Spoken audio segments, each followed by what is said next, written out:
untuk kalian semua ya. Kali ini kami akan memberikan informasi untuk minggu ini. Yang pertama ada ibadah suara kebenaran tanggal 18 Maret di hari Rabu pukul 18.30 bersama Pastor Stephen Lim di Ketung Centraland. Yang kedua ada Home Eternity pada hari Sabtu 21 Maret 2026 diliburkan. Ingat, diliburkan ya adik-adik. Yang ketiga ada ibadah Sunday Service di tanggal 22 Maret pukul 10 pagi bersama Pastor Stephen Lim bersama dengan Sunday School.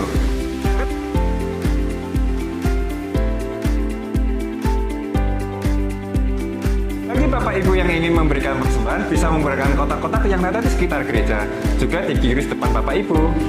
Bagi Bapak Ibu yang mempunyai pertanyaan tentang gereja, dapat menghubungi hotline yang ada di bawah ini. Jangan lupa untuk ikuti sosial media gereja yang ada di Facebook, Instagram, Spotify, dan juga TikTok. Untuk ayat pegangan hari ini ada di Amsal 3 ayat 5. Percayalah kepada Tuhan dengan segenap hatimu. Bagi Bapak Ibu yang ingin mendapatkan ayat pegangan dan juga renungan harian, bisa mengikuti di WhatsApp channel kami. One Vision, One Heart for Harvesting. Sekian pengumuman dari kami. Tuhan Yesus memberkati. Bye. Bye.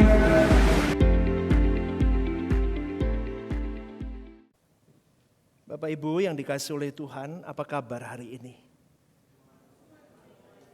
Semangat dong, ini hari yang diberkati Tuhan. Amin. Apa kabar hari ini? Bapak Ibu percayakah bahwa yang bisa menyelamatkan kau dan saya itu Tuhan kita, Juru Selamat kita, Tuhan Yesus Kristus. Amin. Satu-satunya yang bisa menyelamatkan kita hanya satu, Tuhan kita, Yesus Kristus. Tidak ada keselamatan di luar Tuhan Yesus Kristus. Itu mutlak sekali. Hanya Dia yang bisa menebus dosa-dosamu dan dosa-dosaku. Hanya bisa yang memikul dosa-dosa manusia itu hanyalah Dia. Manusia memikul dosa manusia. Tidak ada jalan yang lain. Tapi bagaimana keselamatan itu dapat terwujud di dalam hidup seseorang itu tergantung dari apa yang diberitakan di dalam gereja lokalnya tentang keselamatan itu. Saya pay attention akan hal ini, saudaraku. Saya sangat teliti dengan hal ini. Apalagi sepanjang 1 bulan yang lalu saya berbicara tentang bagaimana menjadi penjala manusia. Kita tidak akan pernah optimal menjadi seorang penjala jiwa, penjala manusia, kalau kau dan saya sendiri pun tidak pernah merestorasi diri kita, mengupgrade diri kita sampai kembali ke rancangan Allah semula. Dan tidak banyak Kristen, orang Kristen yang memahami bahwa ada hal itu yang harus dilakukan dalam hari hidupnya supaya engkau menjadi penjala jiwa yang optimal. Karena pemberitaan firman itu sangat penting dan sangat mempengaruhi keselamatan kekal orang yang ada di dalamnya. Sangat. Kalau pemberitaan mengenai keselamatan yang dikerjakan Tuhan Yesus itu salah atau tidak tepat atau tidak presisi, saudaraku, maka keselamatan juga tidak akan dialami oleh umat yang mendengarkan firman itu. Maka umat pilihan pun akan gugur, orang percaya akan gugur, tidak masuk di dalam kerajaan Allah. Beware akan hal itu. Saya ngomong ini berkali-kali di mimbar yang kudus ini. Hati-hati dengan apa yang kau dengar. Karena itu akan mempengaruhi keselamatanmu. Itulah sebabnya Tuhan Yesus berkata, penyesatan pasti ada. Tapi celakalah orang yang menyesatkan. Lebih baik batu kilangan diikat di lehernya dan dibuang ke dalam laut. Itu kata Tuhan Yesus. Saudaraku yang dikasihi oleh Tuhan.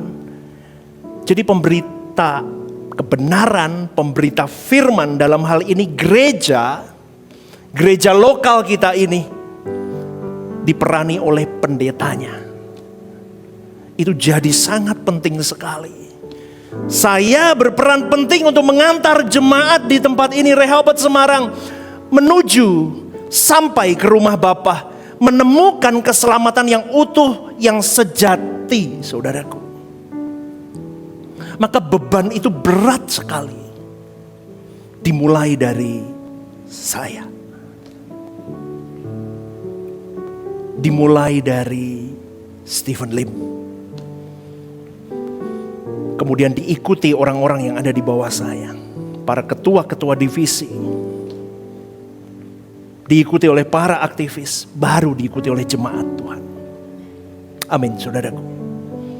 Maka seorang Stephen Lim harus berani diremukkan oleh Tuhan tiap saat hidupnya.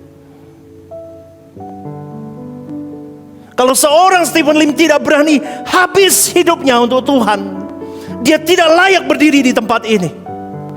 Karena apa yang mau diberitakan selain kebenaran Tuhan dan keselamatan, kalau saya tidak remuk hidup saya tidak habis-habisan buat Tuhan. Saya bersandiwara di mimbar ini, dan keselamatan tidak ada di dalam hidupmu dan hidupku. Maka percuma sia-sia hari ini kita diadakan ibadah di tempat ini. Hari Minggu bukan panggung yang gemerlap dengan penuh dengan lampu dan indahnya musik dan alunan para worship leadernya. Bukan fasilitas gereja yang menyelamatkan kita, tetapi firman yang benar dan manusia di dalamnya yang mau dibentuk Tuhan jadi manusia benar sesuai dengan tracknya Tuhan. Amin, saudaraku. Berikan tepuk tangan untuk Tuhan. Anda datang ke tempat ini pagi hari ini harusnya bergairah. Bergairah menerima sesuatu yang ini keselamatanku. Aku mendengar suara Tuhan. Bergairah, on fire sampai engkau bisa berkata, aku mau membakar diriku sampai aku cinta Tuhan sampai di titik optimalku. Setan itu lihai, saudaraku. Saya berkali-kali ngomong setan itu licik sekali. Dia tidak hanya bekerja di luar gereja, tetapi juga di dalam kehidupan umat di dalam gereja. Bahkan di dalam kehidupan pendetanya sekalipun. Bahkan di dalam lingkungan para aktivis sekalipun. Yang pada intinya saya mau katakan, kuasa gelap tidak akan tinggal diam melihat engkau dan saya berlari menuju perubahan karakter hidup menyenangkan hati Bapa.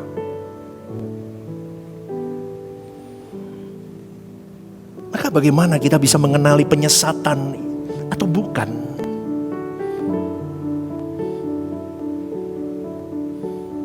Karena hari ini banyak orang maling teriak maling, betul gak? Betul saudaraku? Loh, ini mudah gak saya ngomong nih?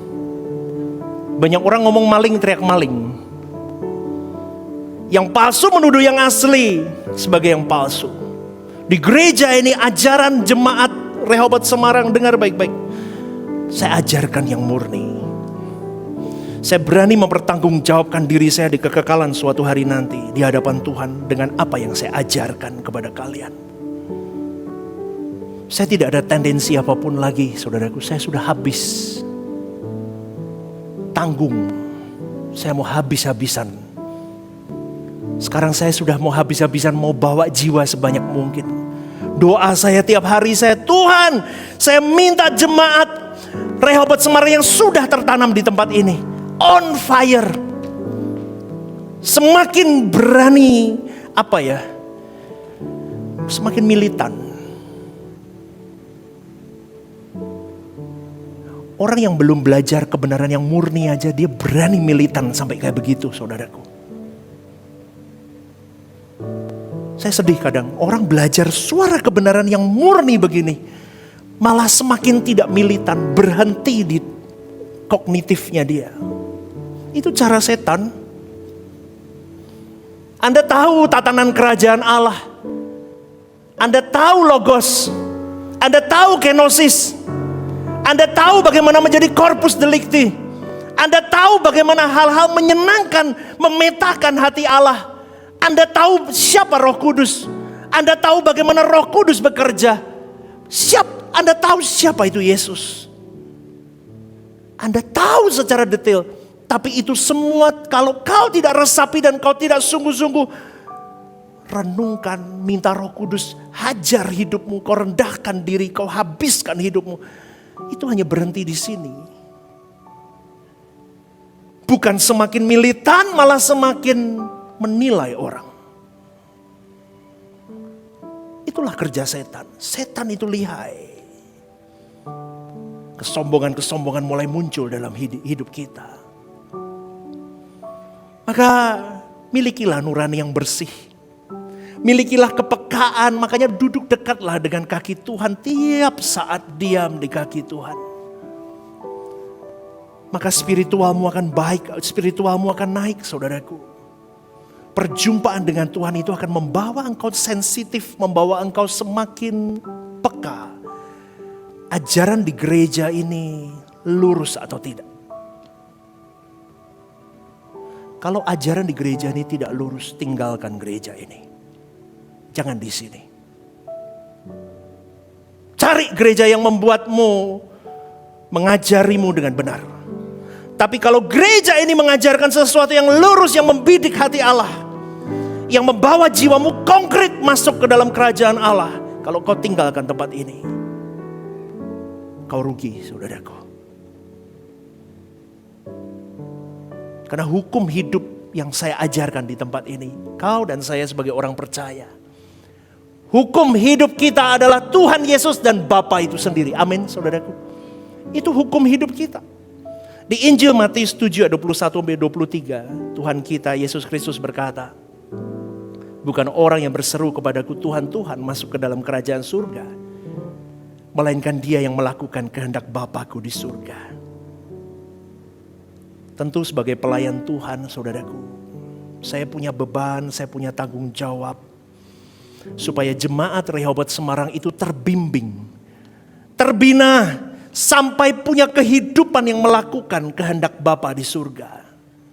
Karena kalau enggak, kita terbuang. Kita mau nyanyi, engkau lebih dari jantungku, engkau lebih dari nafasku, lebih berharga dari segalanya. Elohim Yahweh, Bapakku puja. Itu di bibir. Kelakuan hari hidupmu tidak begitu. Kemunafikan, kau terbuang. Termasuk pendeta sekalipun. Ini yang menjadi beban saya, saudaraku. Sekaligus keprihatinan saya, kekhawatiran saya, ketakutan saya yang positif. Saya takut kalian tidak benar-benar melakukan kehendak Bapa. Makanya setiap pagi, renungan pagi pun saya hajar terus 1 minggu ini bagaimana engkau berkemenangan di dalam Tuhan. Hari ini berkemenangan di dalam pikiran pagi ini renungannya. Karena banyak orang loyo karena pikirannya dihantui dengan berbagai ketakutan hidup. Pastor begitu gak? Saya pun juga sama. Saya berjuang, saudaraku. Kita masih hidup. Kita menghadapi banyak hal. Siapa yang gak pernah takut di sini? Angkat tangan. Saya tak belajar sama kalian. Siapa yang pernah mengalami ketakutan? Angkat tangan. Yang gak punya tangan, gak usah angkat tangan, gak apa-apa. Saya ulang sekali lagi. Siapa yang pernah punya ketakutan? Angkat tanganmu. Siapa yang punya kekhawatiran? Angkat tanganmu. Normal, kita sama. Saya juga sama, saudaraku. Tetapi kekhawatiran dan ketakutan kita mulai kita arahkan. Ketakutan dan kekhawatiran yang benar adalah ketika kau dan saya belum mengenal, belum memetakan perasaan Tuhan dalam hidup kita. Karena suatu hari begini, yang menjadi kekhawatiran saya akan jiwamu adalah begini. Suatu hari Stephen Lim akan berdiri di tahta pengadilan Allah. Dan Allah akan bertanya kepada saya, pertanggungjawaban setiap jiwamu kepada saya.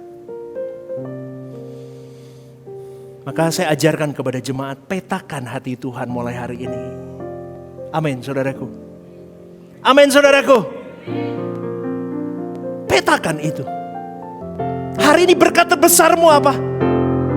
Aku bisa mengiring dia. Aku dilimpahi Roh Kudus. Aku punya firman Tuhan yang hidup. Aku punya kasih karunia Bapakku yang luar biasa. Indah loh jadi orang Kristen itu. Maka saya bertanggung jawab di mimbar ini sebagai hamba Tuhan, sebagai gembala gereja Rehoboth Semarang. Saya pasti suatu hari diminta pertanggungjawaban dengan Tuhan. Bagi saudara yang selalu hadir di gereja ini, yang menjadi anggota tertanam di gereja ini, di mana saya menggembalakan gereja ini, saudaraku, pasti tahu bahwa saya selalu mengarahkan Anda hidup di dalam satu poin besar. Holiness movement. Kekudusan hidup. Artinya apa? Aku mau melakukan kehendak Bapakku. Dengan kekudusanku aku melakukan kehendak Bapakku. Kita tidak hanya melakukan hukum, tetapi kita melakukan semuanya itu karena aku cinta Tuhan. Fokus ke langit baru, bumi baru. Dan bertanggung jawablah melakukan apa yang ada di tanganmu. Sampai optimal. Sampai optimal. Sampai optimal. Semua hal di tanganmu harus optimal untuk dia. Ini yang saya ajarkan terus tiap minggu, saudaraku. Karena mengabdi kepada Tuhan itu tentunya mengabdi kepada Sang Pencipta kita. Ketika kau mengabdi kepada Tuhan berarti kau menolong orang tuamu. Kau ingat jasa orang tuamu yang sudah membesarkan hidupmu. Ketika kau mengabdi kepada Tuhan, hidup dalam 3 pilar itu, kau akan berkata, aku mau jadi anggur tercurah, roti terpecah untuk orang lain, untuk sesamaku. Karena aku tahu beban Tuhan, jiwa-jiwa, aku harus mengerti apa yang menjadi beban Tuhan dalam hidupku. Hari ini orang kalau belajar suara kebenaran, saudaraku, dia berjuang di dalam 3 pilar hidup itu. Dia akan benar-benar berjuang bukan hanya untuk dirinya. Hidupnya bukan untuk aku lagi, tapi Kristus yang hidup di dalamku. Kristus hidup untuk Bapaknya dan untuk sesama. Kalau hari ini kekristenanmu masih tentang ku, I, me, my, I. Terus tentang aku. Kau belum Kristen. Karena Kristen itu adalah pengikut Kristus. Kristus habis untuk Bapaknya, habis untuk sesamanya. Amin. Berikan tepuk tangan untuk Tuhan. Itu baru Kristen benar.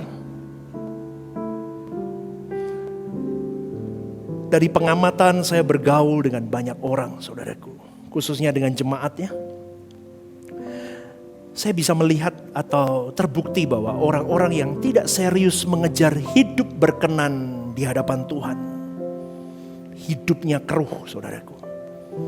Terdistrak, terganggu, terdistorsi dengan banyak hal yang ada di dalam hidupnya. Mereka tidak sungguh-sungguh untuk Tuhan. Saya ngerti Anda bekerja, tapi aku kerja, pastor. Ya saya tahu. Ada bisnis. Oh iya, saya tahu. Saya studi, pastor. Oh iya, silahkan. Aku mengurus rumah tangga. Oh iya, silahkan, saudaraku. Tetapi hal berkenan kepada Tuhan itu harus menjadi hal yang selalu Anda dan saya pandang paling penting dan terutama. Mendesak dan darurat, saudaraku. Karena kita tidak tahu kapan kita akan dipanggil Tuhan. Kematian bisa datang dalam hidup kita anytime. Anda terbiasa hidup ceroboh. Dari kecil kita udah Kristen, kita tahu gampang. Tuhan mau datang apa, udah terbiasa di telinga kita. Buktinya aku fine-fine aja sampai hari ini. Aku masih baik dan tidak ada masalah dalam hidupku.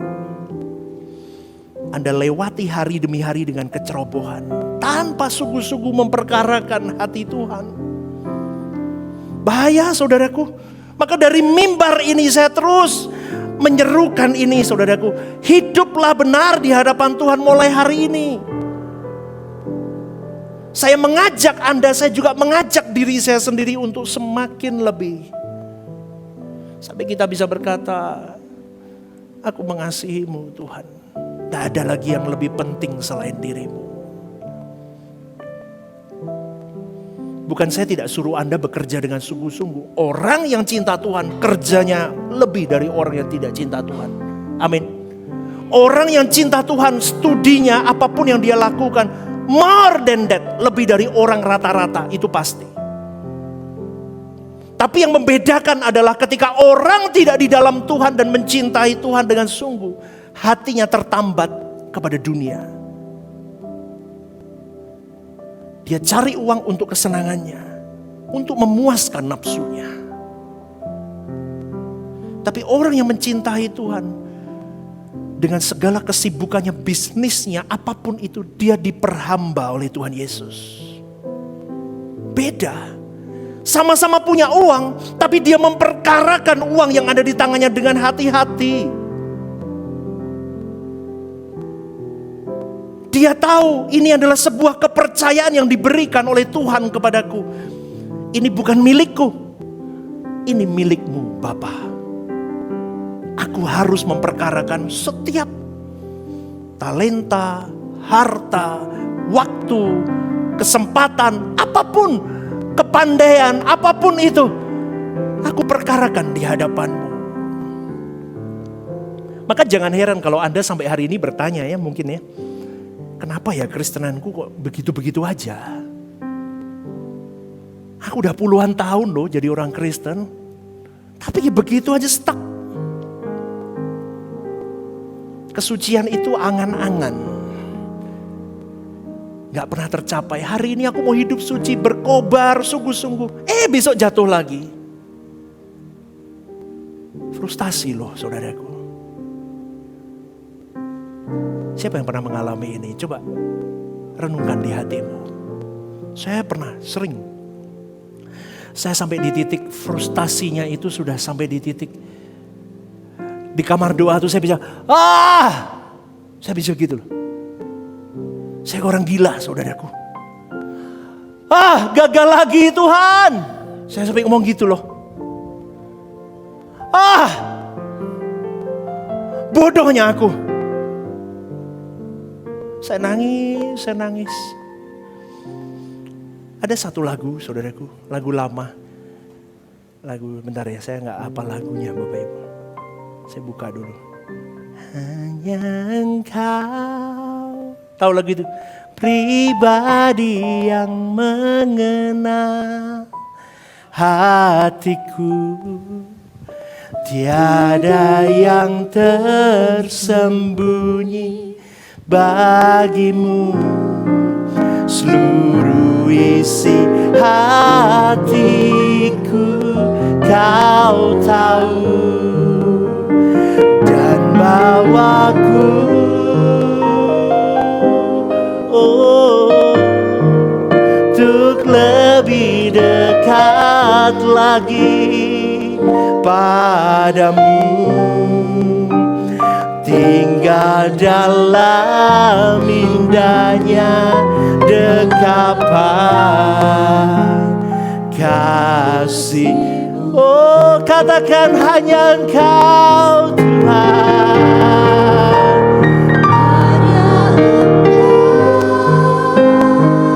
Pribadi yang mengenal hati kami, pribadi yang mengenal hatiku.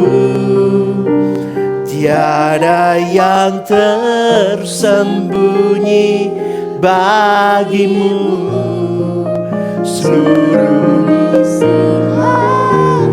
Kau tahu isi hatiku. Oh haleluya.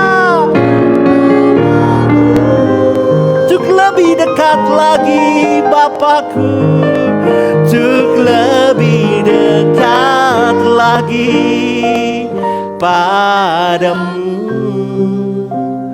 Tinggal dalam indahnya dekapan kasih-Mu. Ini lagu yang sering saya nyanyiin, saudaraku. Hanya Engkau,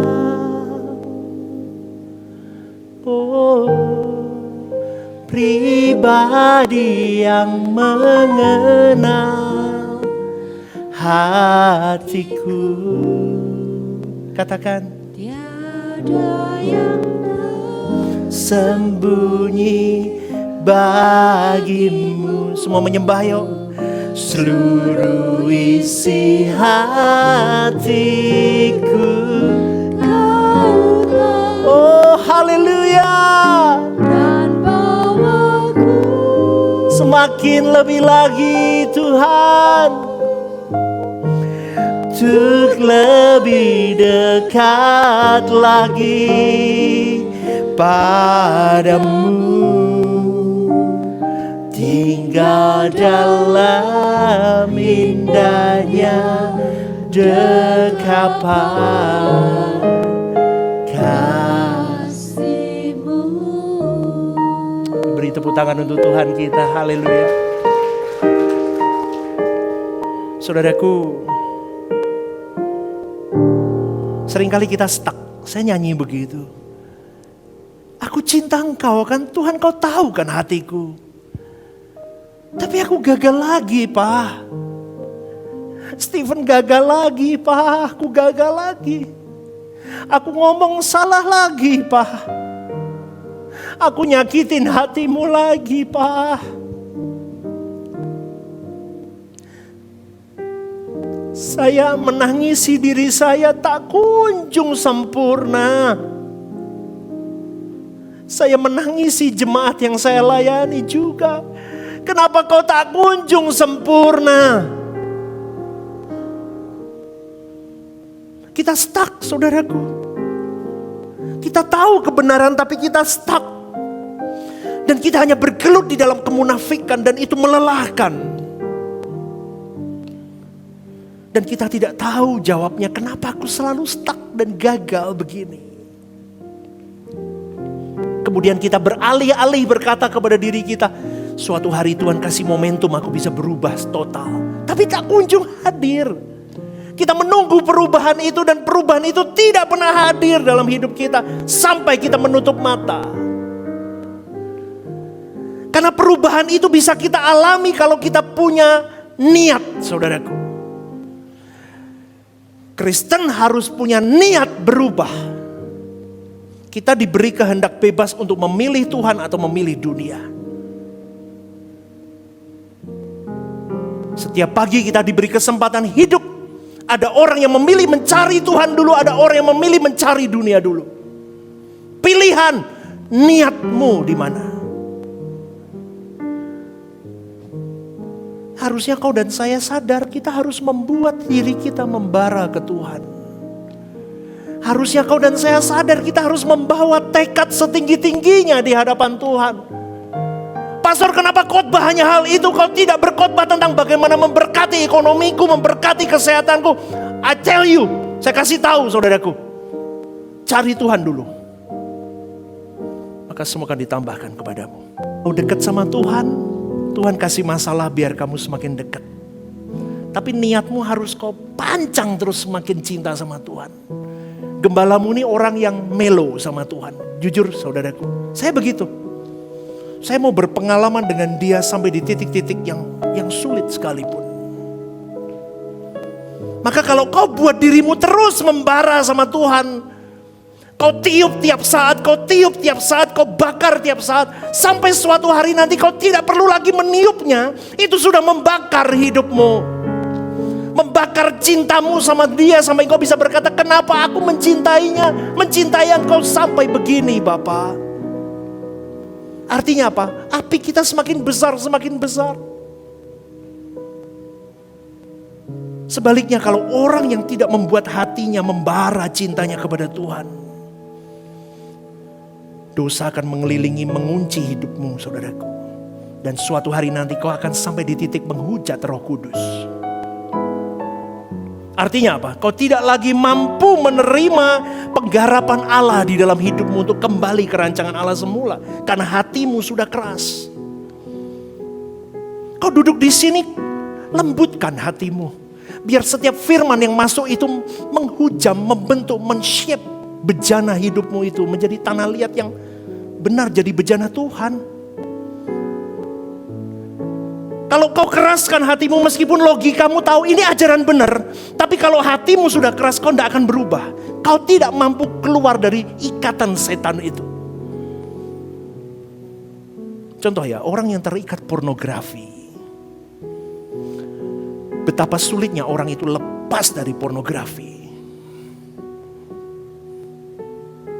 Aku tahu pornografi merusak hidupku. Aku tahu firman Tuhan mengatakan tidak boleh. Aku tahu Tuhan luka dengan apa yang kulihat. Aku tahu pastor, tapi aku gak bisa keluar. Itu yang seharusnya kau mulai bidik. Berarti harus punya niat yang ekstra, yang mencintai Tuhan sampai kau membakar hidupmu dan kau bisa keluar. Seperti Yudas loh, dia cinta uang.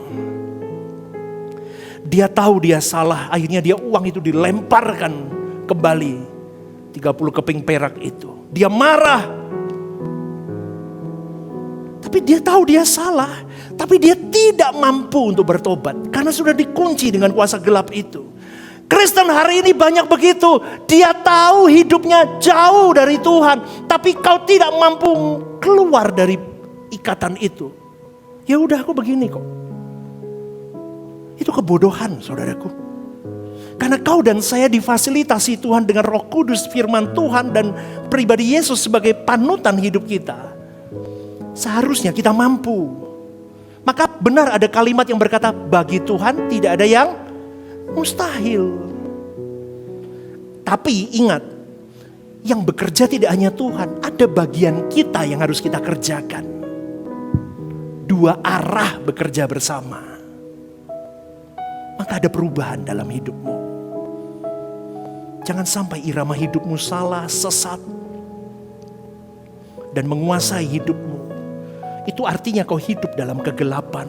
Meskipun kau pelayanan di gereja ini. Meskipun jadi pendeta sekalipun bisa masuk di dalam kegelapan.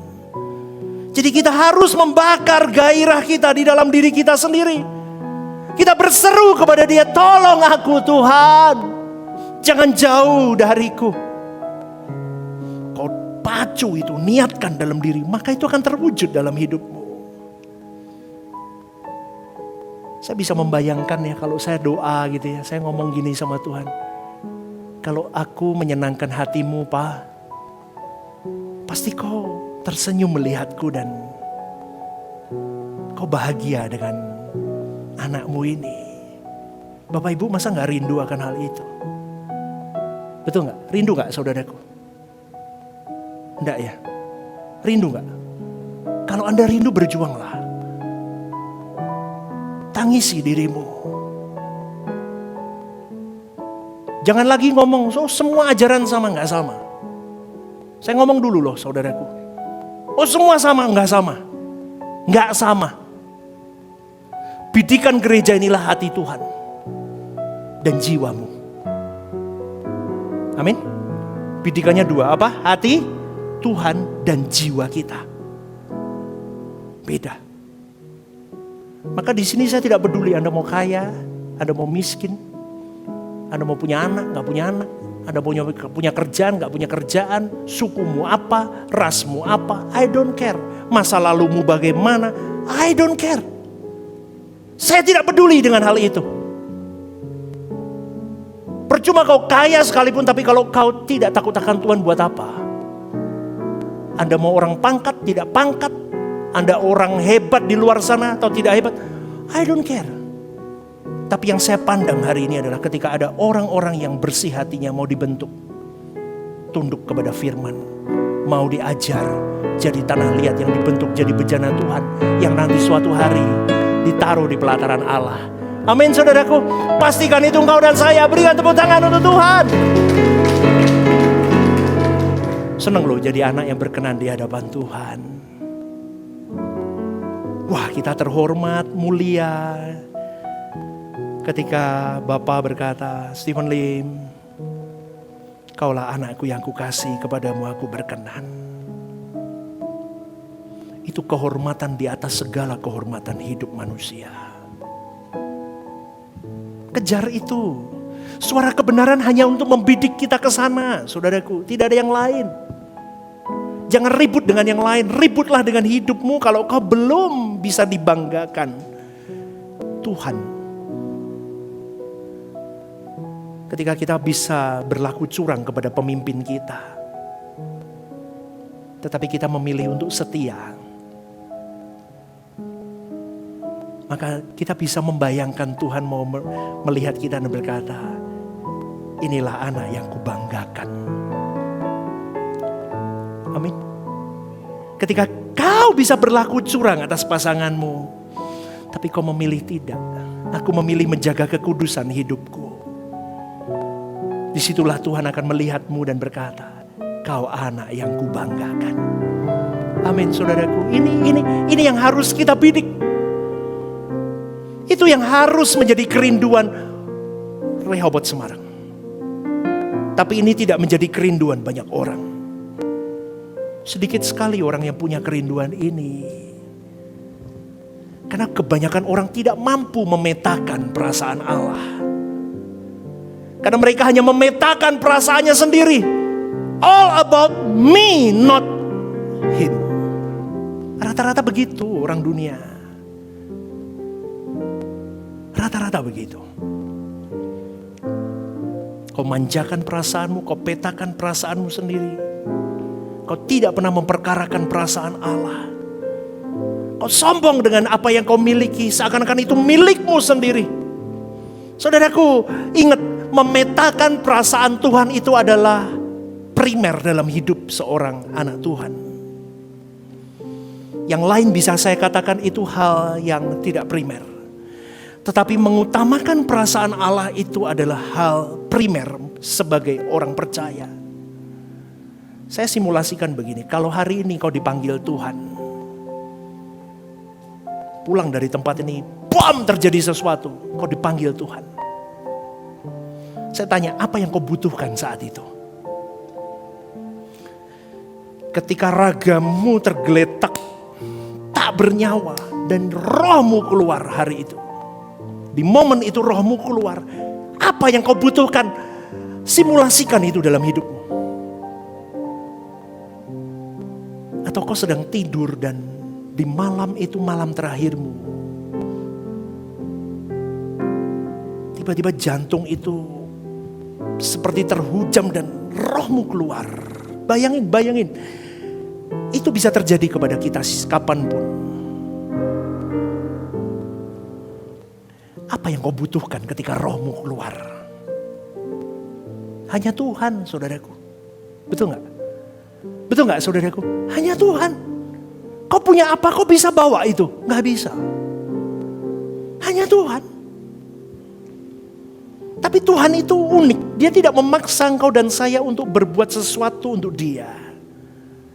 Kau mau lakukan, silakan lakukan. Kau tidak lakukan pun aku tetap mengasihimu, nak. Aku tetap di tempatku. Tinggal kau mendekat atau kau menjauh. Dia tetap di tempatnya. Tapi Tuhan tidak memaksa untuk kau berlari mencintai Dia. Tapi Dia merangsang kau dan saya untuk mencintai Dia dengan diberinya halangan-halangan hidup, susahnya hidup, jurang kehidupan yang seharusnya dengan sulitnya itu, dengan kementokan-kementokan hidup kau mencari Dia. Kenapa? Supaya kau siap, nak. Karena suatu hari nanti semua yang kau kejar selama ini, kau lari ke kanan, lari ke kiri, cari uang, cari ini, cari kehormatan, cari harga diri, cari nama baik. Semua itu percuma. Kau hanya butuh aku.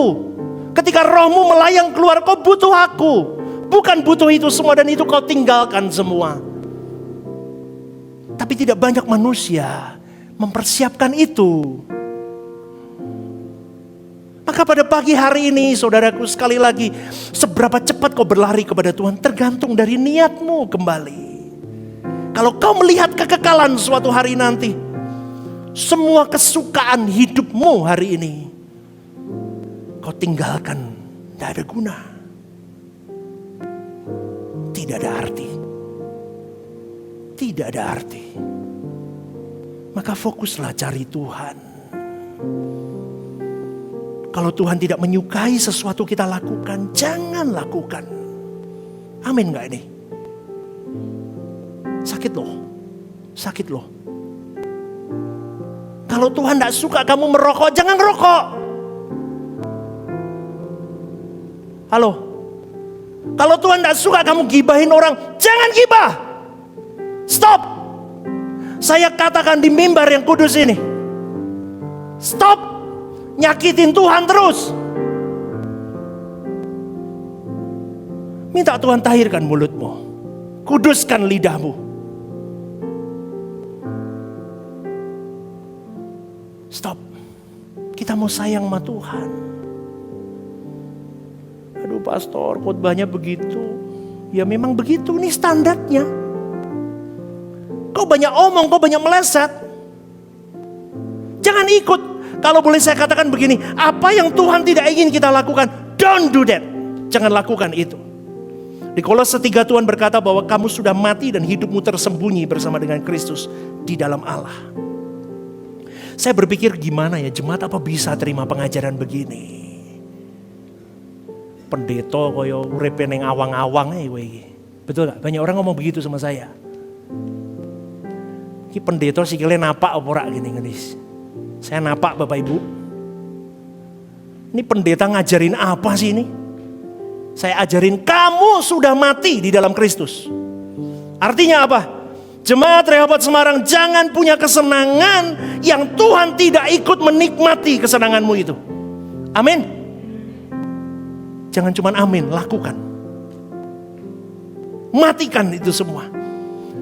Saya berpikir gimana jemaat mau ikutin begini ya. Hidup kita jadi gak wajar. Tapi memang saudara harus mengerti bahwa keselamatan yang diberikan kepada engkau dan saya itu mahal, harganya tidak ternilai. Kita lolos dari api neraka itu bukan hal yang murah. Karena kita Kristen dari kecil anggapannya murah. Padahal di balik itu, kalau kita memahami keselamatan jiwa kita itu terlalu mahal. Dan di dalam keselamatan itu ada tanggung jawab. Kita sebagai anak-anak Allah, kita harus dilayakkan masuk ke rumah Bapa. Amin saudaraku. Kau harus berkemas-kemas. Kau harus berkemas-kemas. Banyak orang Kristen cukup puas. Yesus sudah mati di kayu salib menebus dosaku, selesai. Kau tidak berkemas-kemas. Bangsa Israel keluar dari Mesir. Orang Kristen keluar dari Mesir dunia. Menuju ke tanah perjanjian. Langit baru, bumi baru. Berikan tepuk tangan untuk Tuhan. Mesir dunia itu penuh dengan perbudakan. Betul. Dan kita berpuluh tahun ditawan di situ. Gereja yang maju itu gereja yang apa? Gereja yang ideal, gereja yang apa? Gereja yang ribuan jemaatnya. No. Gereja yang mengajarkan firman sesungguhnya. Amin. Amin. Berikan tepuk tangan untuk Tuhan. Rehoboth Semarang harus gereja yang berkenan untuk Tuhan. Saya frustasi Bapak Ibu. Masukin jemaat ke sini itu enggak gampang loh. Duduk begitu. Ajarannya mematikan kesena. Lu lah seneng wake. Sinting ini pendeta ini. Matikan kesenangan. Lah gue baru merit kok suruh matikan kesenangan. Kalau kau matikan kesenangan untuk Tuhan, Tuhan jadi kesenanganmu, maka pernikahanmu akan menjadi sebuah kesenangan yang tiada tara sampai kekekalan. Kalau kau pasang hari hidup pernikahanmu di awal dengan duit, yang kaya aja bisa cerai, saudaraku. Nggak cerai pun di dalam panas. Ribut terus, gontok-gontokan. Tapi ini nonsens buat kita, pastor. Ini standarnya. Kalau kamu mau masuk ke langit baru, bumi baru, kau harus mengalami perubahan hidup, perubahan pikiran, perubahan kehendak, perubahan hati, perubahan perasaan. Maka di dalam Lukas 17 Tuhan berkata, jangan menoleh ke belakang, karena kita memang tidak boleh terikat dengan percintaan dunia. Saudaraku, kamu sudah mati dan hidupmu tersembunyi bersama dengan Kristus di dalam Allah. Segitu susahnya, pastor. Iya. Makanya kalau mau ikut Tuhan Yesus itu cek dulu, kamu sanggup gak bayar harganya. Saya sampai berpikir loh, kekristenan macam begini nih, gimana ya, ada orang mengikuti gak ya? Betul loh saudaraku.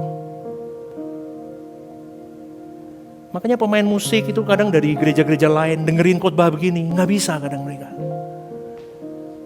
Gak bisa. Gak bisa.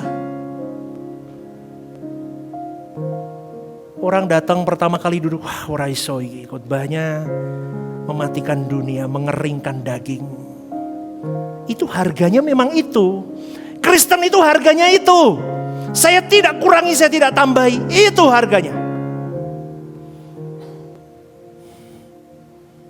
Maka kalau dalam Matius 19 ada orang bertanya kepada Tuhan, Tuhan, apa yang harus aku lakukan supaya aku beroleh hidup yang kekal, hidup yang berkualitas? Benar gak? Ada yang bertanya gitu kan? Benar kan?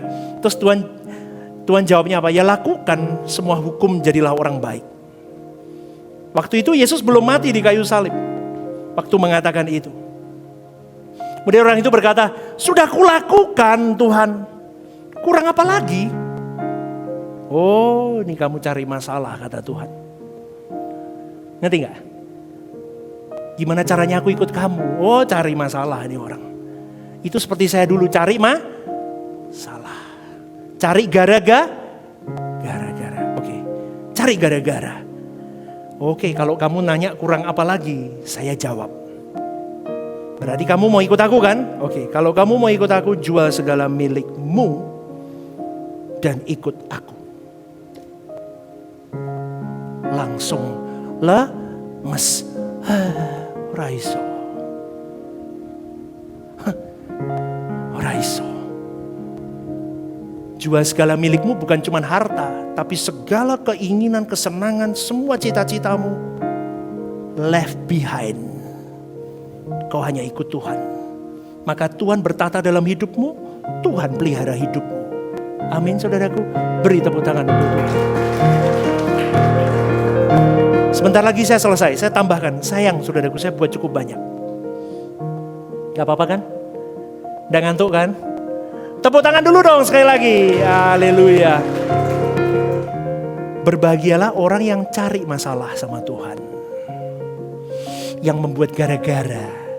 Berani ngomong begini, aku mau ikut Engkau Tuhan. Itu orang cari masalah sama Tuhan. Maka jemaat Rehoboth Semarang harus orang-orang yang cari masalah sama Tuhan. Amin. Pelan. Kalau minta diberkati finansialnya, amin. Kalau minta cari masalah sama Tuhan, mau ikut Tuhan, amin. Si ngomong amin dicatat malaikat, amin. Amin. Berbahagialah orang yang cari gara-gara di hadapan Tuhan. Kenapa saya katakan itu? Karena ketika dia menutup mata, dia akan melihat kemuliaan Tuhan. Kekristenan itu eksklusif saudaraku. Tidak bisa diikuti sembarangan orang. Karena kekristenan itu jalan hidup. Kekristenan itu harus seperti Kristus. Eksklusif, berat, dan mahal harganya. Tapi kalau kita lihat kemuliaan Tuhan suatu hari nanti ketika roh kita keluar. Kita lepaskan semuanya itu. Kita bisa berkata benar ya, yang kupilih selama ini aku hidup tidak salah. Aku memilih investasi kekekalan yang benar. Tapi orang yang begitu saudaraku tidak akan membuat dirimu semakin malas bekerja, semakin malas kuliah, semakin malas itu, tidak. Saudara tetap giat lakukan semuanya. Tapi semuanya itu kau maksimalkan potensi itu untuk menolong orang lain, untuk memberkati pekerjaan Tuhan. Amin saudaraku. Tapi yang pertama dengar, orang tuamu dulu. Jangan kau gila-gilaan bantu orang lain. Kau bantu pekerjaan Tuhan di gereja lokal, tapi orang tuamu tidak kau rawat. Dengar baik-baik, bagi anak-anak yang masih punya orang tua, rawat orang tuamu dulu. Keluargamu, sesamamu, orang sekitarmu. Dan jangan lupa dukung gereja di mana kamu berbakti, saudara. Amin. Dukung di mana gereja kamu berbakti. Kalau orang tuamu sakit, butuh bantuan atau apapun, obatkan dia dulu. Ini saya ngomong ini, kalian dengar baik-baik loh ya. Jangan gak dirawat orang tuamu, bawa dia ke dokter, rawat dia. Tapi saya gak punya duit pastor untuk bantu pekerjaan Tuhan, untuk persembahan, gak apa-apa. Tapi rawat orang tuamu dulu, demi nama Tuhan. Tuhan seneng kok dengan hal itu. Ada amin. Rawat orang tuamu dulu. Percuma kamu teriak-teriak di sini. Engkau lebih dari jantungku. Bohong, Tuhan mau ngomong Allah. Papamu aja gak kamu rawat kok. Udah deh. Muak saya dengan nyanyianmu. Bener, orang Tuhan bisa ngomong begitu loh. Rawat dulu orang tuamu. Orang tuamu kamu perhatikan. Itu menyenangkan Tuhan. Saya berani bersaksi begini, saya memelihara orang tua saya sampai titik nadir, Bapak Ibu. Karena buat saya, mereka sudah merawat hidup saya dari kecil. Ini ada kakak saya di sini. Saya berani bersaksi, orang-orang yang dekat saya yang lama ikut saya tahu. Saya merawat orang tua saya sampai titik akhir keduanya. Bahkan ketika mereka sakit di rumah sakit pun saya cebokin, saya beresin semuanya. Saya pakein pampers, semua saya rawat. Karena ketika suatu hari papa mama saya gak ada, saya tidak ada penyesalan dalam diri saya. Saya bisa berkata, saya sudah lakukan bagianku yang terbaik. Maka pada pagi hari ini saudaraku, saya mau ingatkan sekali lagi, tapi kalau orang tuamu sehat, kau diberkati pekerjaanmu. Kau berlimpah. Tapi kau tidak memberikan persembahan untuk membantu gereja lokalmu. Itu keterlaluan, saudaraku. Betul, saya katakan ini. Kau diberkati Tuhan luar biasa. Kau bisa beli ini, beli itu. Kau bisa kemanapun. Keluargamu baik, sehat. Tapi kau tidak memberkati pekerjaan Tuhan. Kau tidak memikirkan pekerjaan Tuhan. Itu keterlaluan. Ingat, gereja ini menopang banyak jiwa-jiwa. Amin. Amin. Maka pikirkan ini. Saudara beri persembahan di tempat ini, saudara tanya sama Tuhan. Uang ini jadi milik pendetanya atau jadi betul-betul untuk pekerjaan Tuhan? Tanya. Supaya Anda sadar kalau Anda mengerti hal itu, Tuhan akan taruh dalam hatimu. Gereja ini gereja yang bertanggung jawab dengan keuangan. Karena saya tahu setiap rupiah yang ada di tangan gereja ini hanya untuk kepentingan Tuhan. Amin saudaraku. Maka support, dukung. Kalau hari ini engkau dan saya berani berkata, aku mencintai Tuhan. Kau harus benar-benar semua lini hidup kita harus benar-benar untuk mencintai Tuhan. Karena mengikut Tuhan itu mahal harganya saudaraku. Mahal sekali. Ketika Tuhan berkata, jual segala milikmu, ikut aku, jangan punya ikatan. Murid-muridnya langsung berkata begini, waduh, kalau begitu siapa yang bisa masuk dalam keselamatan ya? Lah, muridnya aja ngomong, wah ini gak mungkin ini, sulit ini. Ya memang sulit, karena surga bukan tempat untuk murahan. Di bumi ini harus disiapkan orang-orang berkelas. Orang-orang punya kelas yang dilayakkan masuk menginjakkan rumah Bapa. Surga bukan tempat murahan. Banyak yang dipanggil, tapi sedikit yang dipilih.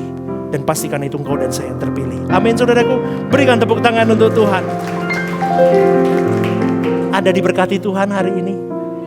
Ingat loh, gak ada barang bagus murahan. Ada? Tunjukin saya. Ada barang bagus murah?